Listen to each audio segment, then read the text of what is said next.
Alors, cette communication traite, en fait, on continue donc sur les médias spécialisés dans les jeux vidéo, mais on quitte la presse pour faire une incursion dans le domaine télévisuel, avec une émission qui est bien connue ici en Suisse romande, qui est diffusée donc sur la radio-télévision suisse, spécialisée sur les jeux vidéo, pour un peu exposer le contrat de lecture qui a cours dans cette émission et plus spécifiquement s'intéresser à la façon dont cette émission thématise les dimensions socio-historiques et politiques ou pas, comment il tente de l'éviter ou de la thématiser, dans cette émission particulière. Voilà, merci. Merci, bonjour à vous. Merci de nous accueillir. Enfin, je représente notre équipe, notre binôme de chercheurs. Je donne une toute petite précision d'emblée. Ce n'est pas une émission télévisuelle en soi. C'est bien une émission radiophonique à laquelle on s'intéresse. Je vais vous expliquer dans quelle mesure, au fond, ce n'est pas une erreur de parler d'émissions télévisées ou en tout cas de la catégoriser dans l'audiovisuel quand on parle de cette émission. Alors, nous sommes deux à faire cette communication avec Michael Perret qui ne peut pas être là aujourd'hui, qui s'excuse. Selon l'image d'ailleurs, comme c'est moi qui suis exposé devant vous, vous devinerez peut-être qui de lui et moi occupe quelle place sur l'image, et puis vous devinerez la nature de nos relations également. Je porte donc cette réflexion que nous avons fait ensemble. Michael, on est tous deux chercheurs et professeurs à la Haute École de Gestion à Neuchâtel. Michael travaille en particulier sur les jeux vidéo. Il est doctorant à l'Université de Lausanne sur la question de la controverse publique en Suisse sur la violence dans les jeux vidéo. Et alors là, on a un titre un peu plus long que mon prédécesseur. Je crois qu'on n'a pas été les bons élèves. Notre titre, c'est ceci. Donc, j'ai trouvé ce passage limite, mais j'ai beaucoup rigolé. C'est une citation qui vient de Stéphane Laurenceau, qui est animateur de radio ici à Lausanne pour Couleur 3 sur l'émission Point Barre. J'en dirai quelque chose après. Et ce qui nous intéresse, donc, c'est la couverture de quelques jeux controversés par cette émission de radio qui est considérée comme étant spécialisée sur la question du traitement des jeux vidéo. En l'occurrence, cette citation décrit aussi bien l'objet que le sujet auquel on essaie de s'intéresser. Et pour le sommaire, je vais essayer de présenter d'abord l'émission Point Barre en quelques mots pour les personnes qui ne la connaîtraient pas, et les jeux auxquels on a décidé de s'intéresser, qui ont été traités par Point Barre et qui ont été sujets d'une manière ou d'une autre à quelques controverses. Présenter la méthodologie, les jeux, et puis ensuite arriver sur les questions de conclusion. L'émission Point Barre s'est diffusée actuellement sur la chaîne Couleur 3 de la radio-télévision suisse. Couleur 3, c'est la chaîne jeune, entre guillemets. Jeune parce que c'était comme ça qu'elle avait été souhaitée quand elle a été créée en 1984, mais la moyenne d'âge de Couleur 3, c'est nous, à peu près, 35-44 ans aujourd'hui. Donc, ce n'est pas une chaîne, ce n'est pas des adolescents qui écoutent majoritairement cette chaîne. L'émission est diffusée donc, en fin de matinée le samedi matin. Ça fait 14 ans qu'elle existe, dont les 7 dernières années, qu'ils appellent des saisons d'ailleurs, avec une déclinaison vidéo sur YouTube et relayée sur les réseaux sociaux. Cette émission a évolué dans son format. Au début, elle durait 2 heures, elle était un peu plus tôt en matinée, puis ensuite elle a été ramenée à 1 heure il y a quelques années. Elle était en direct auparavant, maintenant elle est pré-produite, ce qui indique peut-être aussi des choses sur le langage. C'est en particulier ce qui nous intéresse, nous, avec Michael Perret, le langage qui est utilisé dans ces émissions. La description de ce que c'est que cette émission, c'est que Point Barre passe au scanner toute l'actualité gaming. Donc on commence par présenter le jeu vidéo dans la description de l'émission. L'actualité gaming, le high-tech, l'Internet et le multimédia. Certains disent que c'est l'émission des geeks, Couleur 3, mais ce qui est un commentaire. Et c'est visiblement, Point Barre, la seule émission d'un service public radiophonique et audiovisuel francophone actuellement à traiter de façon hebdomadaire du jeu vidéo, sauf erreur. Arte ayant eu une émission il y a quelques années, mais donc en format télévisé, audiovisuel, mais pas radio. Mais pour une radio, c'est une première et ça fait 14 ans, donc c'est pas rien. Stéphane Laurenceau, que vous voyez ici avec un pull bordeaux, c'est donc le producteur et animateur de l'émission. Il fait des chroniques avec ses collègues. C'est lui qui porte assez véritablement l'identité de l'émission. J'en dirai aussi quelque chose plus tard. Il a un ton, une voix très spécifique. Il a un dynamisme. C'est quelqu'un qui arrive à jouer de ses effets de voix. Il imite. Enfin, il a été connu aussi sur Couleur 3 pour beaucoup imiter des personnages, créer des personnages fictifs dans les chroniques humoristiques. Il en fait encore quelques-unes aujourd'hui. Mais c'est quelqu'un dont la voix est reconnaissable assez rapidement pour les quelques auditeurs un peu habitués. et dont la voix s'identifie rapidement aussi à la question du traitement du jeu vidéo. Il intervient d'ailleurs parfois soit dans la presse écrite, soit dans d'autres émissions de la RTS sur les différentes chaînes de la RTS pour traiter des questions du jeu vidéo. Les jeux dont nous souhaitons parler, c'est ces trois-là, Grand Theft Auto 5, Hatred et Red Dead Redemption 2. Donc entre 2013 et 2018, on va les aborder par ordre chronologique dans cette présentation, dans notre communication. Et on s'intéresse à l'aspect de la controverse par rapport à ces jeux. Alors quand on parle de controverse dans le jeu vidéo, on pourrait décrire la notion de controverse par rapport à ce qui peut faire controverse, les éléments qui peuvent susciter la controverse dans un jeu vidéo, les questions de la violence, les questions de la nudité par exemple. C'est évidemment ce qui est souvent, ce qui ressort et ce qui peut être souvent thématisé dans les médias. Mais quand on parle de controverse du jeu vidéo, autour du jeu vidéo, on peut parler aussi du jeu vidéo qui fait l'objet d'une controverse. Et parfois, l'un et l'autre peuvent se rejoindre, mais ce n'est pas forcément toujours le cas. Et évidemment, la dimension des éléments qui peuvent susciter de la controverse par rapport à l'ampleur de ce qui fait la controverse ou de l'objet du jeu vidéo en tant que controverse n'est pas forcément sur la scène publique, sur la scène médiatique, n'est pas toujours exactement équilibrée ou corrélée de la même manière. La question que nous nous sommes posée, donc, c'est de savoir comment l'émission Point Barre traite de ces trois jeux vidéo lorsqu'ils sont sortis, lorsque l'émission fait une chronique, une capsule pour présenter le jeu vidéo, la chronique gaming de cette émission. Comment est-ce que l'émission traite de ces questions-là? Comment est-ce qu'elle aborde ou n'aborde pas les questions de la controverse, les éléments ou l'objet de la controverse? Est-ce qu'elle lui fait place ou pas? Et comment est-ce que les choses fonctionnent? Avant d'entrer dans la méthodologie, il faut peut-être encore donner une petite, et puis maintenant qu'on a présenté les jeux, une petite précision sur ce que c'est que Point Barre. Je l'ai dit, ça existe depuis 14 ans, c'est une émission de radio. Le petit lapsus pour présenter cette émission comme une émission de télévision n'est pas faux. En l'occurrence, j'ai fait une capture d'écran ici de la page internet de l'émission sur le site internet de la chaîne Couleur 3 de la radio-télévision suisse.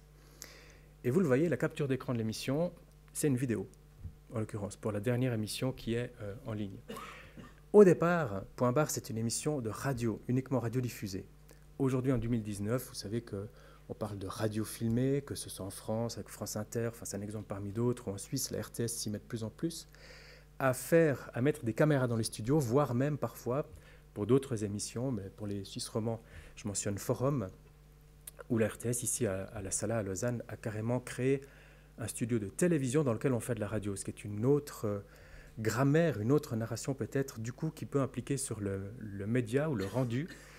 C'est une question qui peut se poser pour toute émission.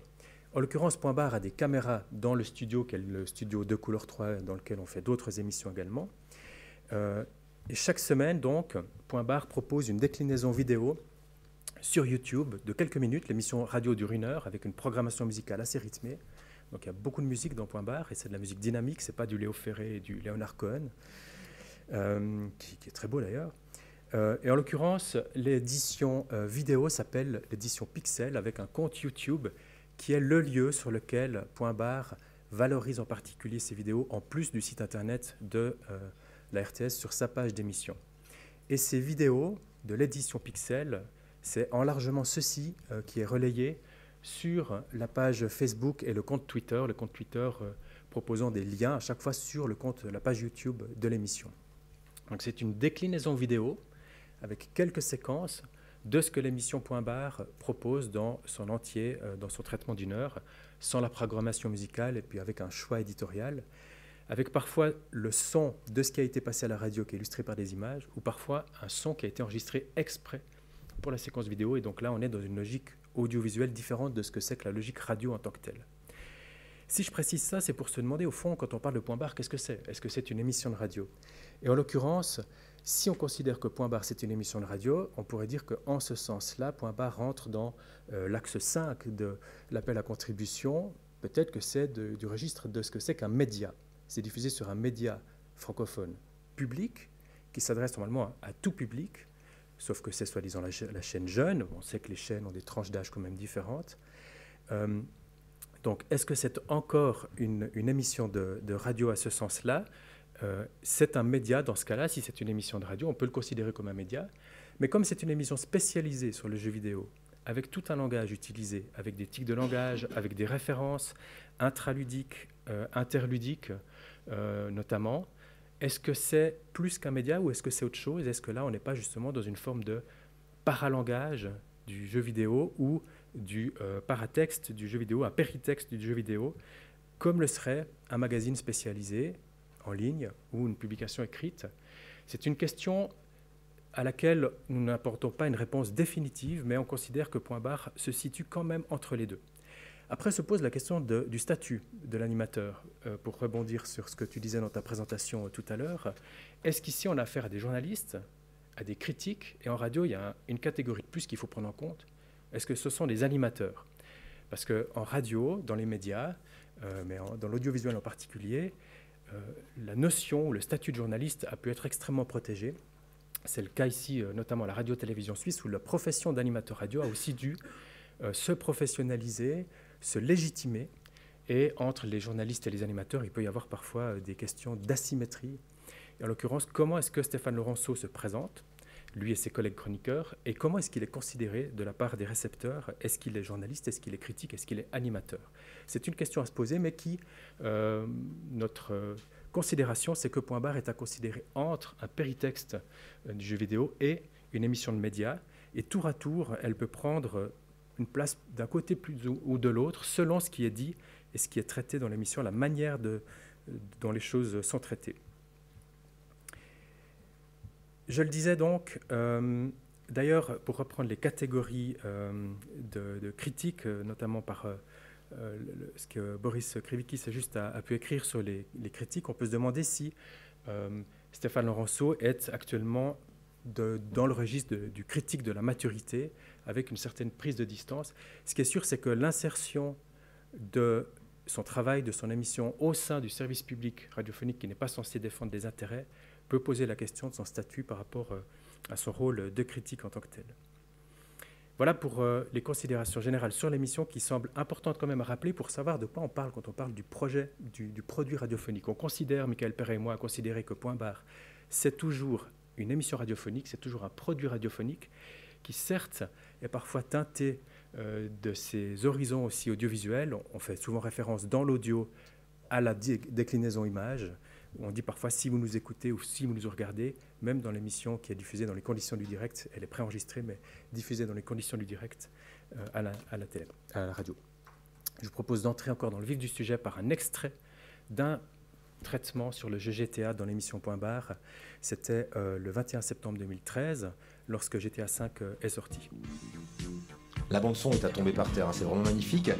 Que dire, voilà, on dit souvent que GTA c'est un jeu violent, etc. Et là c'est vrai, c'est vraiment le cas. C'est là où je vous dis, ne l'achetez pas à un enfant, ne l'achetez pas non plus à un adolescent, où soyez vraiment sûr que dans sa tête tout va bien.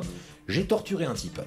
J'ai torturé un type en lui arrachant une dent avec une pince, et il a fallu que je bouge mon stick analogique de droite pour l'enlever de la racine.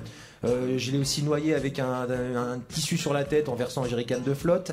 Je l'ai électrocuté avec des cosses que j'ai plugué sur ses tétons. Et puis j'ai aussi pété les mains avec un coup de clé à molette. Normal quoi. Normal, non, c'est brillant parce qu'il y a 3 personnages simultanément. Enfin, je dis brillant. Voilà, on est en plein film de Tarantino, en plein film de gangster. D'ailleurs, on va encore changer de musique. Ça, Tarantino, elle aimerait bien celle-ci. Voilà. 45 secondes d'extrait pour vous montrer le ton, le type de débit. Là, il parle parfois plus vite, comme j'en ai ici parfois le travers. Là, ça va encore, on pourrait dire, mais vous voyez un peu le rythme de l'émission avec toujours un tapis musical derrière.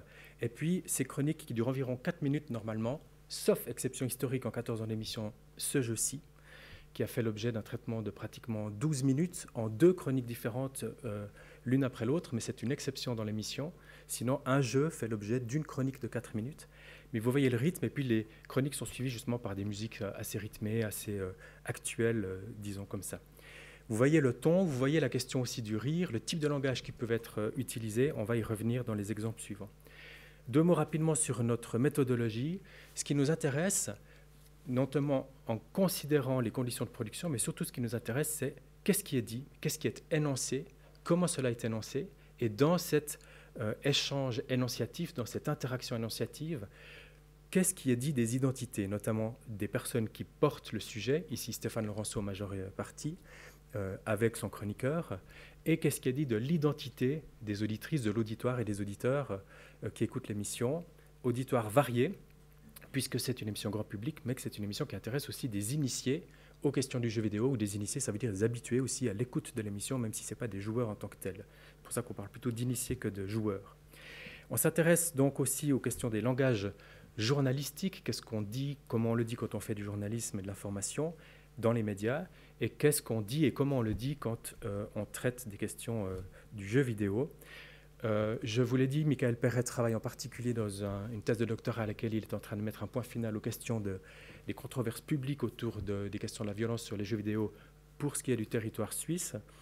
Et puis, on a mené une revue de presse pour voir comment les 3 jeux qui nous intéressent ont été traités en Suisse romande dans les médias généralistes et comment, en contrepartie, comment est-ce qu'on peut voir une différence des traitements qui ont été faits dans l'émission Point Barre. Commençons par GTA, donc 2013. Dans la revue de presse autour de la sortie de GTA, les médias généralistes traitent évidemment de GTA par rapport aux éléments qui portent à controverse, par rapport à la question de la violence, de la nudité. C'est les 2 grandes questions qui émergent assez rapidement, mais très vite. Ce qui prend le dessus dans le discours public, dans la conversation publique autour de ce jeu, dans les médias, c'est au fond l'immense succès commercial immédiat de GTA, évidemment attendu de GTA V, et le fait que ce jeu devient le jeu de tous les superlatifs, il est le plus cher de l'histoire, c'est un blockbuster, etc. C'est ce succès commercial qui est mis en avant. La capture d'écran à droite, c'est une capture d'écran d'une vidéo du téléjournal en Suisse romande de 19h30, donc le journal d'information du soir à la télé, qui, un mois après, le 19 novembre, fait un sujet, parce qu'on réalise au fond que le jeu vidéo est un phénomène, ou que ce jeu-là en est un en tout cas. Et là, alors on explique ce que c'est que le jeu vidéo, ce jeu-là, quelle est son histoire, mais on traite largement de la question de la controverse aussi, les questions de la violence excessive quand même, le fait que le joueur peut tuer librement s'il le souhaite des personnages innocents dans le jeu, enfin les éléments qui ont fait la controverse, et c'est ça qu'on retrouve quand même assez souvent, notamment dans les émissions du service public, Radio-Télévision Suisse, qui traitent de ce jeu-là. Dans les médias grand public, de la presse imprimée notamment, c'est dans les articles Société en particulier qu'on parle de la sortie de ce jeu-là. Et c'est intéressant de voir que la violence et les aspects moraux restent en arrière-fond de tous ces articles. Ça reste au fond un socle de questionnement sur ce sujet-là qui ne cesse de rester et d'être assez important dans les traitements. Et puis on invite évidemment des experts pour discuter de ça, pour comprendre comment ça fonctionne. Certaines personnes parmi vous ont pu être interviewées, interpellées à ce niveau-là, à ce titre-là. La citation que nous avons prise en titre de cette présentation, j'ai trouvé ça limite, mais j'ai beaucoup rigolé, c'est tiré d'un article de 20 minutes dans lequel Laurenceau a été interviewé. Donc, c'est-à-dire que ce n'est pas dans une émission qu'il l'a traité lui-même. Lorsque lui traite de GTA dans son émission, comme l'extrait que je vous ai fait entendre tout à l'heure, il évoque rapidement la controverse. Je dois dire que voilà, on dit souvent que GTA c'est un jeu violent, etc. Oui, c'est vrai, on le conseille à personne, mais, et il entre tout de suite sur autre chose, j'ai torturé un mec. Là, il y a des effets de prosodie, le chant de la voix en radio, c'est-à-dire le rythme, les intonations, qui indiquent qu'il change de statut. Il se place lui-même non plus simplement du côté du traducteur pour un public de non-initiés, mais il entre dans le rôle du joueur pour un public d'initiés.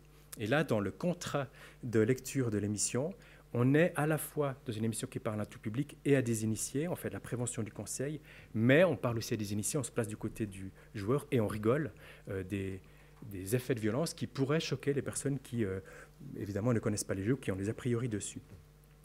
Dans la sortie de ce jeu, Laurenceau a été interviewé donc, par d'autres médias, notamment une émission, La capture de droite, à l'RTS Médialogue, qui traite de l'actualité des médias, dans lequel, là, la question de la controverse est largement traitée, alors que lui, dans sa chronique, l'évacue assez rapidement. Au fond, on pourrait dire ça comme ça.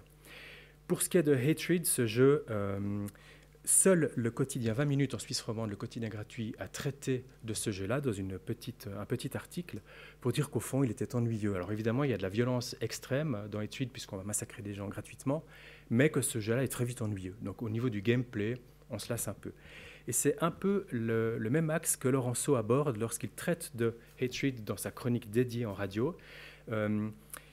Il évoque très vite la question de la violence poussée, excessive.